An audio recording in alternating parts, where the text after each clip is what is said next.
بسم الله الرحمن الرحيم، والصلاة والسلام على رسول الله أشرف المرسلين. خواتي السلام عليكم ورحمة الله تعالى وبركاته. من البنات غنقدم لكم اليوم واحد العصير اللي كيجي عصير طبيعي وكيخرج واحد الكمية وفيرة يعني.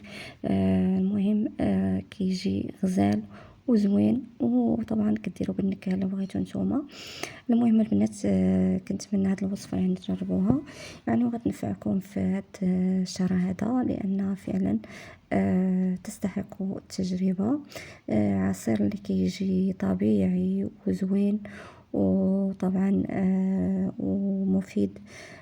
لهذا طبعا غندوزو طبعا المقادير البنات ديالو. طبعا اللي هو بجوج مكونات او 3 مكونات، يعني كتخرجي واحد الكميه وفيره. بالنسبه لهاد الكميه اللي غندير انا راه غتخرج لي واحد تقريبا واحد 3 يطرو ديال العصير. المهم البنات ندوزو المكونات. طبعا البنات عندنا 1 كيلو ديال الخيزو تقريبا، وعندنا واحد الحامضه. المهم انا البنات انا كندير عيني ميزاني، ما كان يعني ما كنديرش بالعبار بزاف. المهم عندنا واحد الحامضه اللي طبعا كنحيدو على القشره ديالها. طبعا خيزو غنقشرو. عندنا واحد 2 كيلو ديال 3 كيلو. المهم كنحتاجو لواحد لا اقل واحد 3 يطرو ديال الليمون. المهم نتوما كديروا الكميه اللي على حسابكم نتوما وعلى حساب الافراد الاسره، والا كنتو غتحتفظوا به طبعا كتزيدوا المكونات. المهم من بعد ما قشرنا هذاك الخيزو قطعناه هكا بهاد الدويورات، ودرنا مع داك الحامضه حيدنا ليها العلف ديالها ودرناها معها. طبعا انا غنمشي ليا الوقت غنديرها في الكوكوط البنات. درتها في الكوكوط باش نختصر الوقت لان بغيتو الفطور. طبعا ملي طاب البنات هو الماء اللي درت ليه حتى هو الماء اللي سلقنا فيه خيزو، ما غنلوحوش البنات، غيبقى لان منسم بهذيك الحامضه اللي درنا فيه باش انا ما باش تهرس لينا هذاك الطعم ديال الخيزو، باش ما يبانش ان الليمون ديال الخيزو. طبعا الليمون بعد ما قطعته بدويورات هكا غندوز بالنسبه طبعا الدوجات ديال الفطور كما كتشوفوا. الاخت ديالي حتى هي كدير في المسمن معمر. وهذا البنات غندوز طبعا غنحصر الليمون وغتشوفوا كيفاش غيجي في النهايه. راه كيجي غزال وكيجي زوين، كنتمنى تجربوه. المهم اليوم شاركت معكم هاد العصير ديال الليمون. طبعا من بعد ان شاء الله نشارك معكم هاد المسمن المعمر. المهم درتو معمر بالكفته ودرت فيه شويه وقيله شويه الشحمه. ولكن بالنسبه لهذا العصير البنات غينفعكم كما قلت لكم في السحور ولا في الفطور ولا في اي وقت في هذا الشهر المبارك. تقدروا ديروه في اي وقت كما قلت لكم. طبعا كنعصروا الكميه اللي عندنا.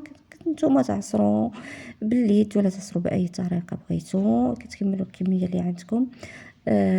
كديروا هذاك الخيزو اللي عندكم، هذاك الخيزو اللي عندكم فسميتو طحنوا في طحانه. ملي غنكملوا هاد الكميه هذه طبعا في الاخير كنخلطوا هاد الخيزو مع هاد الليمون مع خيزو في الاخير. طبعا كنبقاو هكا حتى كنكملوا الكميه اللي عندنا كما كتشوفوا دابا. المهم البنات هاد العصير كما قلت لكم راه طبيعي جدا وينفعكم. بالنسبه للنكهه اللي غنديرها انا راه غنكهو بهذا فيه الخوخ وفيه سميتو. المهم فيه 2 مكونات نتوما ديروه. الا لقيتو دانون ديال الخوخ بوحدو تقدروا ديروه.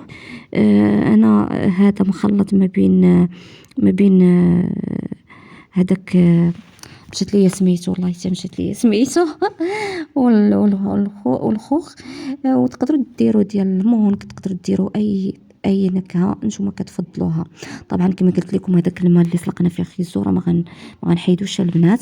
بالنسبه للدانون طبعا كنطحنوا في الاول مع داك خيزو باش يعطينا الطعم ديال الخوخ. الليمون هو اللي كنضيفه في الاخير. يعني بالنسبه للسكر طبعا حتى هو كيبقى على حسب الذوق. انا درت لان عندي كميه شويه كبيره، كدير 2 دانونات باش يعطيوني النكهه ديال الخوخ البنات. ومن بعد طبعا في الاخير الاخير كما قلت لكم راه غتضيفوا. بالنسبه للسكر انا درت غير 2 معالق ديال السكر، يعني ما نقولش لكم كيجيب النكهه ديال الخوخ. وهذيك ديك الحمضاء يعني كتعطيها واحد المذاق، واحد البنه زوينه. المهم يعني كتعطيها ديك الحموضيه، يعني خليلها يعني ماشي حامض. وبالنسبه للنكهه راه انا درت ديال الخوخ، وانتم تقدروا ديروا اي نكهه بغيتو. هذا ما كان البنات، هذا هو العصير ديالي، كنتمنى يعجبكم وتجربوا. طبعا ما تنسونيش واحد تابوناو عندي في القناه. لاول مره كيشوف القناه ديالي بارطاجيها مع اللي عجبك الفيديو ديالي. ما تنساش تبارطاجي الفيديو مع العائله ديالك واللي عزيز عليك. كنقول لكم شكرا طبعا على المتابعه وعلى المشاركه، وشكرا للناس اللي كيخليو لي تعاليق زوينه. كنقول لكم شكرا بزاف، وكنقول لكم السلام عليكم مع وصفه ان شاء الله قادمه بحول الله. الى اللقاء.